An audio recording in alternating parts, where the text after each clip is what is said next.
Hello, friends, and happy Mother's Day. Today's Bible passage is 1 Samuel chapters 24 through 25.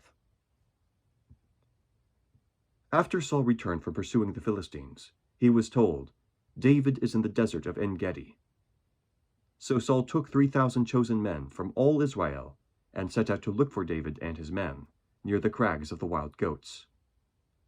He came to the sheep pens along the way. A cave was there, and Saul went in to relieve himself. David and his men were far back in the cave. The men said, "This is the day the Lord spoke of, when he said to you, 'I will give your enemy into your hands for you to deal with as you wish.'" Then David crept up unnoticed and cut off a corner of Saul's robe. Afterward, David was conscience-stricken for having cut off a corner of his robe. He said to his men, "The Lord forbid that I should do such a thing to my master, the Lord's anointed, or lift my hand against him, for he is the anointed of the Lord." With these words David rebuked his men, and did not allow them to attack Saul. And Saul left the cave and went on his way. Then David went out of the cave and called out to Saul, "My lord the king!" When Saul looked behind him, David bowed down and prostrated himself with his face to the ground. He said to Saul, "Why do you listen when men say, 'David is bent on harming you'? This day you have been with your own eyes. You have seen with your own eyes how the Lord delivered you into my hands in the cave. Some urged me to kill you, but I spared you. I said, 'I will not lift my hand against my master, because he is the Lord's anointed.' See, my father, look at this piece of your robe in my hand. I cut off the corner of your robe, but did not kill you. Now understand and recognize that I am not guilty of wrongdoing or rebellion.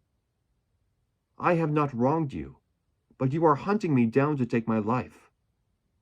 May the Lord judge between you and me, and may the Lord avenge the wrongs you have done to me, but my hand will not touch you.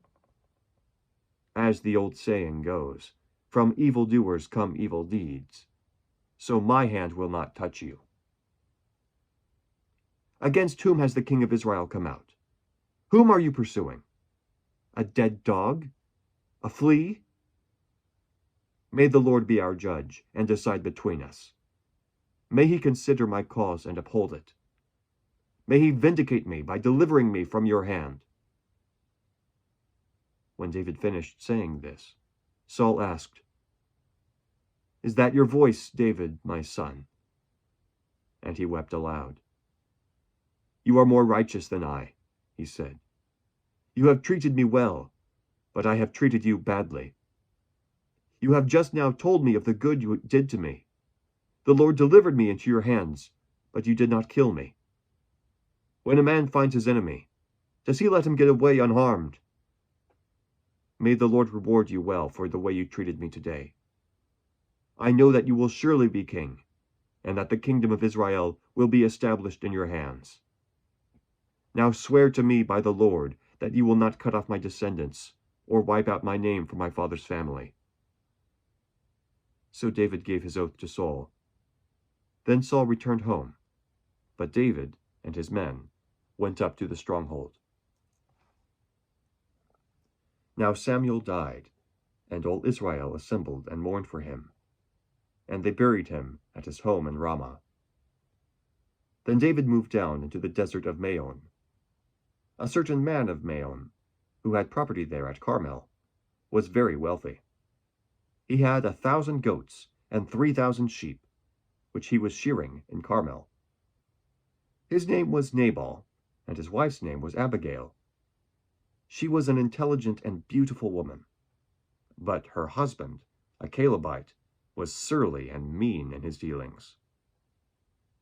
While David was in the desert, he heard that Nabal was shearing sheep. So he sent 10 young men and said to them, "Go up to Nabal at Carmel and greet him in my name. Say to him, 'Long life to you, good health to you and your household, and good health to all that is yours.' Now I hear that it is sheep shearing time. When your shepherds were with us, we did not mistreat them, and the whole time they were at Carmel, nothing of theirs was missing. Ask your own servants, and they will tell you. Therefore, be favorable toward my young men, since we come at a festive time. Please give your servants and your son David whatever you can find for them." When David's men arrived, they gave Nabal this message in David's name. Then they waited. Nabal answered David's servants, "Who is this David? Who is this son of Jesse? Many servants are breaking away from their masters these days. Why should I take my bread and water, and the meat that I have slaughtered for my shearers, and give it to men coming from who knows where?" David's men turned around and went back. When they arrived, they reported every word. David said to his men, "Put on your swords."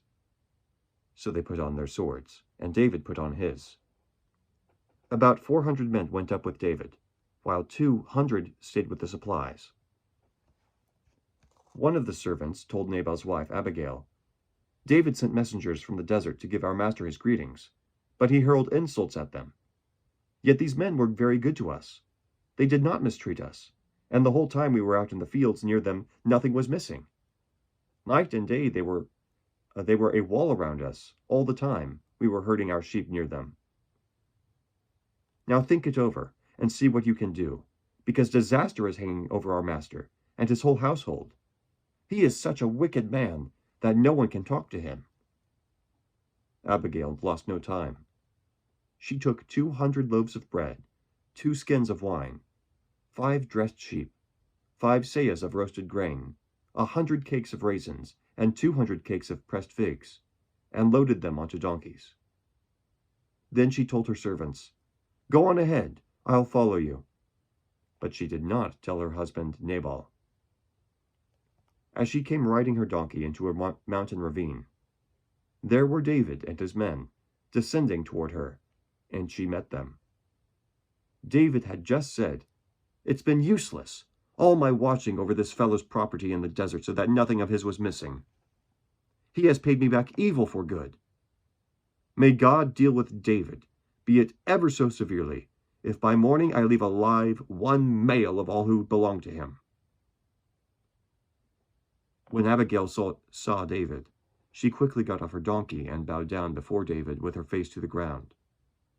She fell at his feet and said, "My lord, let the blame be on me alone. Please let your servant speak to you.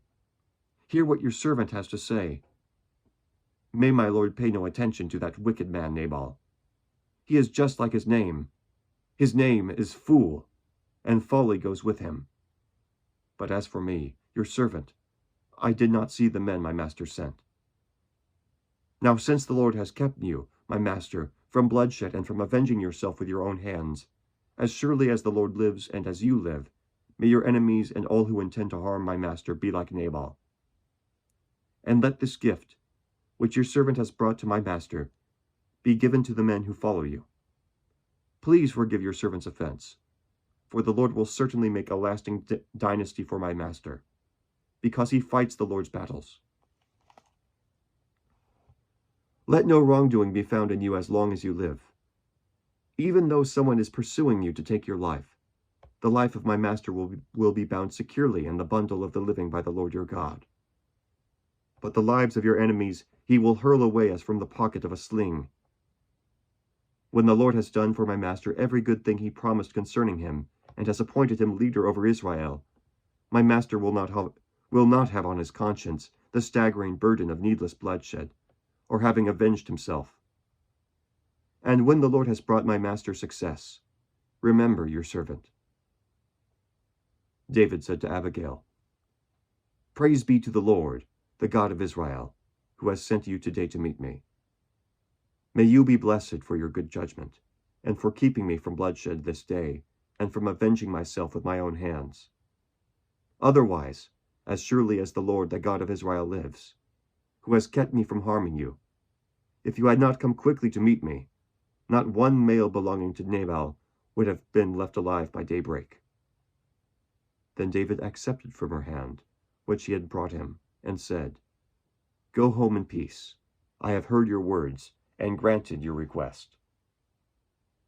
When Abigail went to Nabal, He was in the house holding a banquet like that of a king. He was in high spirits and very drunk. So she told him nothing until daybreak. Then, in the morning, when Nabal was sober, his wife told him all these things, and his heart failed him, and he became like a stone.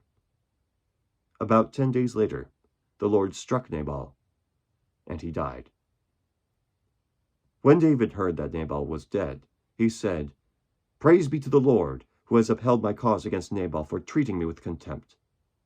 He has kept his servant from doing wrong, and has brought Nabal's wrongdoing down on his own head." Then David sent word to Abigail, asking her to become his wife. His servants went to Carmel and said to Abigail, "David has sent us to you, to take you, to become his wife." She bowed down with her face to the ground and said, "Here is your maidservant, ready to serve you and wash the feet of my master's servants." Abigail quickly got on a donkey and, attended by her 5 maids, went with David's messengers and became his wife. David had also married Ahinoam of Jezreel, and they both were his wives. But Saul had given his daughter Michal, David's wife, to Paltiel, son of Laish, who was from Galim. The word of the Lord. Thanks be to God. Have a great day.